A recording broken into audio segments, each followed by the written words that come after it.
Hello everyone, my name is Brian Wade, and today in this video, we will be discussing the hottest topic currently in the state of Illinois. That is the passage and implementation of the Safety, Accountability, Fairness, Equity Today Act.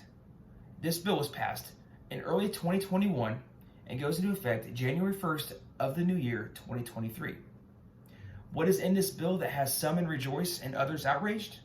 Let us take a closer look. I would like to examine first the current bail system in the state of Illinois.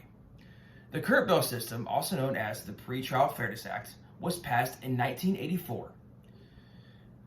This allowed individuals who were not deemed a flight risk or someone who was at harming themselves or someone else to be released pre-trial using a cash bail type system. That cash bail type system is typically the percentage bail. This means that individuals who, again, are not deemed a flight risk, and those terms are outlined in the Illinois on Bail, which was published by the Illinois State Bar Association, would be allowed to be released pre-trial as long as they posted 10% of their bail. So, for example, if someone was on bail for $100,000 or held on bond, they would be required to post $10,000 before they could be released to pre-trial. Now we fast forward to 2022, where activists have been working to seek to abolish the current bail system. While most states have stood pat, a few states have tried to do something similar to Illinois. The most recent, which was covered by the U.S. News Today, was California, who also attempted to abolish the bail system. The current bill they tried to pass failed the General Assembly by 9 votes and will not become law. So to date, Illinois is the only state in the country that has abolished the bail system completely. According to J.B. Pritzker, who is the governor of Illinois and did an interview with KWQC, he says that the Illinois Safety, Accountability, Fairness, and Equity Today Act will mark a substantial step toward dismantling the systemic racism that plagues our communities, our states, and our nation, and brings us closer to true safety, true fairness, and true justice. With this act being passed, those who are in pre-trial setting or being detained by law enforcement would not be required to post bail before release. But will this always be the case? That is the question. According to Verify, most jurisdictions here in the United States operate on a cash bail type system. The abrupt change has led many to voice out in protest. Grundy County Sheriff Briley, who is also an individual in law enforcement, says, for example, if you are currently caught or someone calls the police on you for trespassing, you can be detained and sent to the county jail. With the new law going into effect, he will now be required to ask them to leave. If they do not leave, he can then write them a citation, but he cannot detain them. He can only write them a ticket.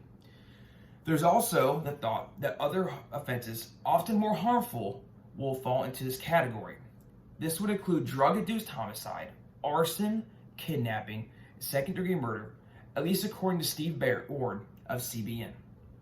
Jason Helen, who is the Grundy County State's attorney, also agrees with Sheriff Briley and voices his concern that this may lead to a rise in crime.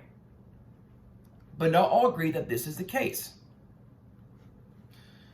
A spokesperson of the governor said that there is no such thing as a non-detainable offense, and the Safety Act will allow someone to be detained when it is determined that the defendant poses a specific or reasonable threat to somebody or themselves, or is deemed a flight risk.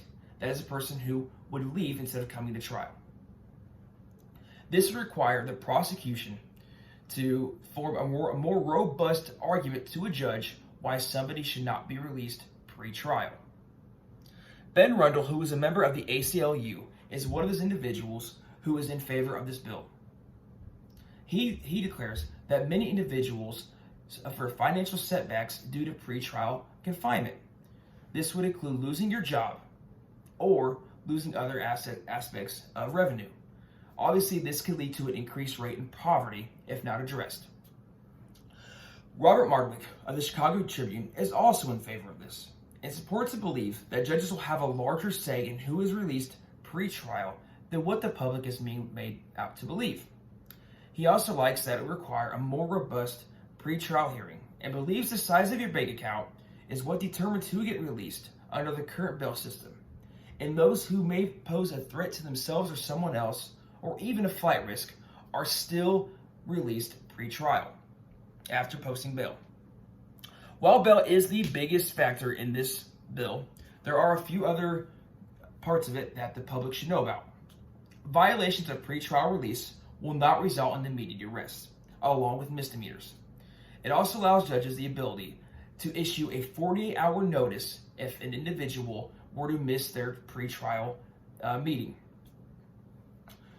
This is also reported by the Coalition to End Money Bond. How will the SAFE-T Act impact crime rates moving forward? It is yet to be seen. But as the old saying goes, time will tell. Thank you.